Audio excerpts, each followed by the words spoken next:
Welcome back. A taste of critical thinking with old Doc Mulder, episode 3B here, continuing on communication complications.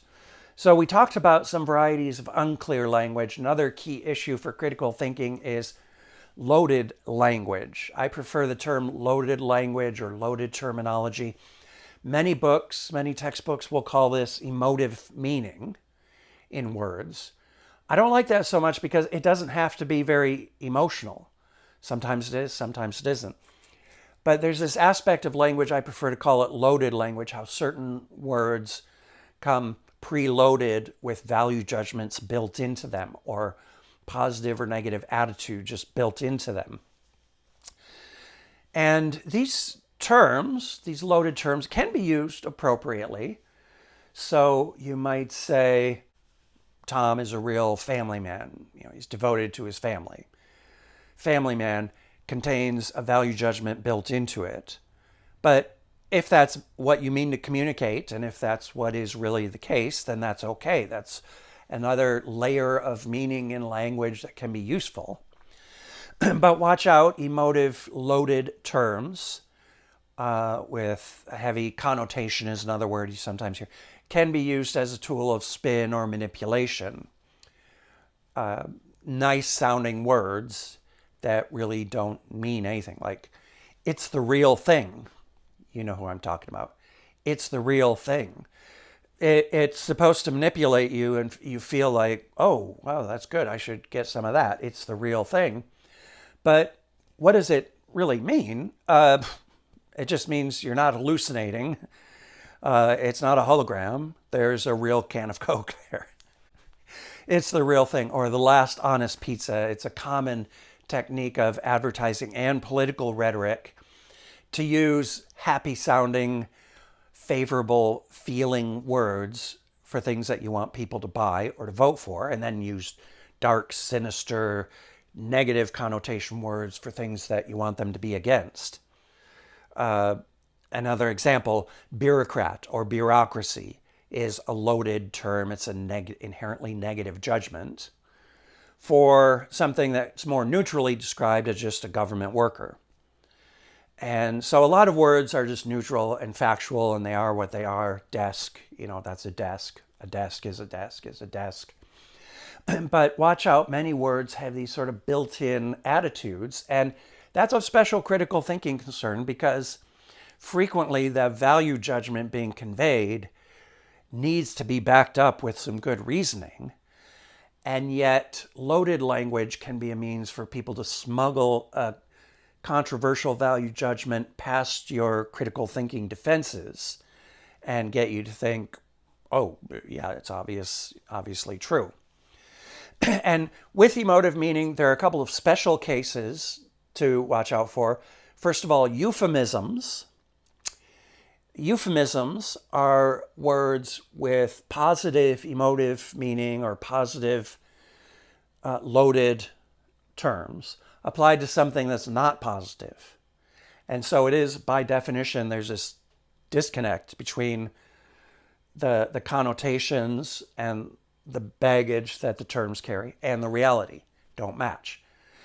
Now, sometimes this is acceptable if you're just trying to be respectful of other people's feelings, dealing with difficult topics, like dealing with someone passing away. Passing away is a euphemism for dying. But you're not trying to fool anybody about what's actually happened. It's just a means of being polite and sensitive to other people's feelings. However, euphemisms can be, again, a tool of spin or manipulation, trying to get you to ignore, the unpleasant reality. So there are many of these in the military. Your son died from friendly fire. Well, I don't know if you know what friendly fire is, but I don't see anything friendly about it at all. But it's you're not just trying to soften the blow. It might be trying to sweep under the carpet some unpleasant realities. Or again, advertising and politics will use a lot of euphemisms nice sounding words for things that are really bad for you. And then there's also the opposite of that, dysphemisms, with the dys prefix. Dysphemisms, negative loaded terms applied to things that really aren't bad. And that can manipulate people's opinions too. Probably the greatest classic example of that is the death tax, what used to be called the estate tax or the inheritance tax. People who wanted voters to be against it got the idea of calling it the death tax, like you're being taxed at death. And that's misleading and manipulative. How do you tax a dead person? No, you're not being taxed at death. Your heirs are being taxed. And it's not everybody, but for large estates or inheritances. So watch out for people trying to manipulate your thinking just by playing the name game, positive loaded terms or negative loaded terms.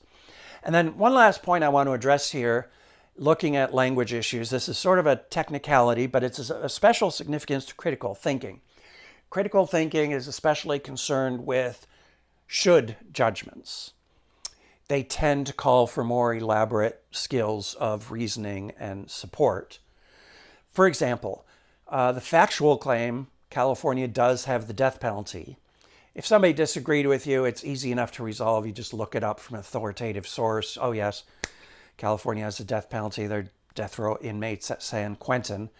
But then where's the real debate come up?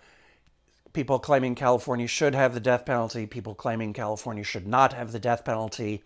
That's where these more elaborate skills of critical thinking and providing support come into play. And the feature of language here that can actually be a little bit frustrating is our language gives us lots of ways to hide our should. So I say you've got to watch out for the hidden should. People can make these should judgments without using the word should or ought. And why do they do that? Well, I think, honestly, a lot of people don't want to seem preachy. They don't want it to appear that they're shoulding all over you. So they'll use different terminology, but they're still shoulding all over you. And it's in your interest to be aware of when they're doing that. So, for example, you need to be careful with hot pans in the kitchen. Well, is it a need? I don't know. I need water to survive. It's not you need. You should be careful with hot pans in the kitchen. And then these should claims are supported with reasoning, because if you're not careful, you could easily burn yourself. Mark Twain once wrote, "You want to be very careful about lying." And he's not trying to read your mind and figure out what you want or what you don't want. How would he know? But it's a hidden should. He's saying you should be careful about lying. And then he supports it with reasoning, because if you're not, you're almost sure to get caught. There are these ways of hiding your should. Sometimes a rhetorical question hides a should statement. Who can blame Louise for being upset about what Thomas did? You're not really asking a question, it's just a rhetorical question. And what you're really saying is we shouldn't blame Louise for getting upset at what Thomas did. And that's a should claim that somebody might disagree with, and it might need to be supported with reasoning. Another prime example, don't run with scissors. Compare this sentence, don't run with scissors, with, I say, open the window. On the surface, they look the same. It looks like they're doing the same thing. However, open the window is very specific.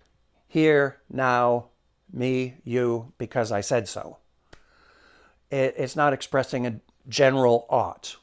It's not saying in general one ought to open windows. On the other hand, I say don't run with scissors.